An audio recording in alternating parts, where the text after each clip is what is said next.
I have watched many biopics in my time. I've seen some really good ones and some really bad ones. Today, we're going to take a look at what makes a good biopic and what the next big biopic needs to do in order to not fall into the same traps as the films that have come before. I think there's truly one big thing and a few small things that every bad biopics do. So, let's take a look first at Capote, one of the better biopics I've seen, and explain exactly what it did right that a lot of biopics just simply don't. Let's get right into it.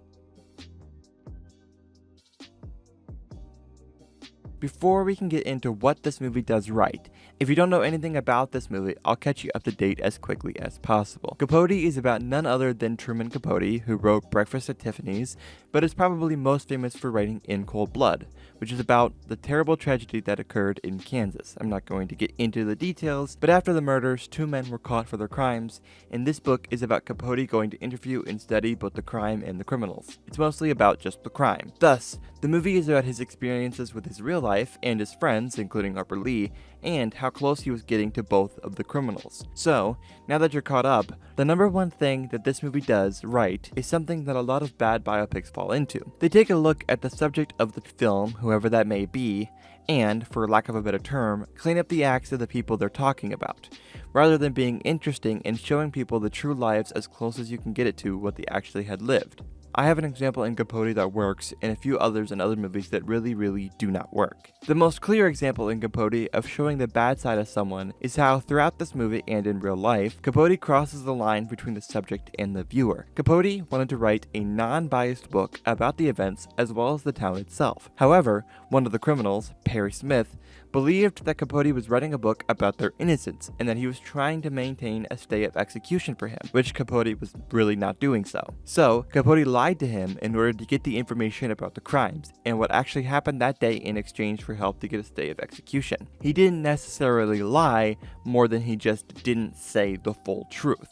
It doesn't make your character seem necessarily like the best person, but it makes the story more interesting, as well as making it feel like he was a lived-in, real human being that did both good and bad things. Besides the other issues with this movie, you can take a look at Bohemian Rhapsody, and the number one thing that they did that really throws people off from really understanding Freddie Mercury is cleaning up his drug use and excessive profanity, for what is ultimately a very family-friendly film. I understand why this movie is the way it is. It's trying to make a family-friendly origin story for Freddie Mercury and Queen. But if you know anything about him and his life, cleaning up a lot of what actually happened to him and what he did is ignoring what makes an artist's life truly interesting.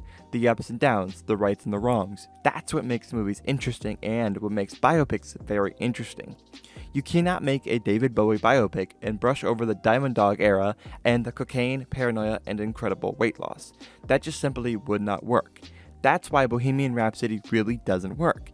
They sacrificed reality for a fictional version of reality, which is fine, but it makes something like Capote truly stand out far better because you can see all sides of the story of Truman Capote and In Cold Blood.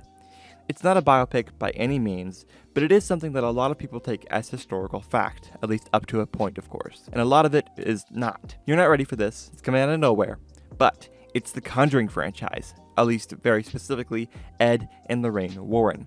They're the demon hunters in the movies, and they both really did exist. However, in many cases that they claim to solve, they would show up for a day or two and just leave and take credit for the case in one way or the other. They also were both incredibly bad people in other ways, but I don't want to get into it because it requires a lot of backstory, discussion, rumors, and accusations, but look up Ed Warren and Upstairs Apartment and just look around.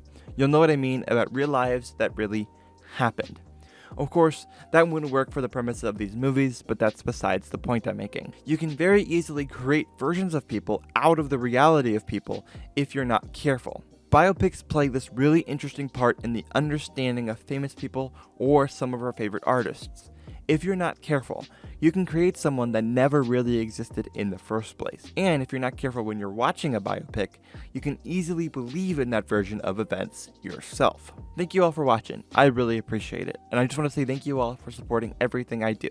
It genuinely means the entire world to me. If you want to stay up to date with all things MediaByte, you can go over to @MediaByte Company on Instagram and @MediaByteCo on TikTok.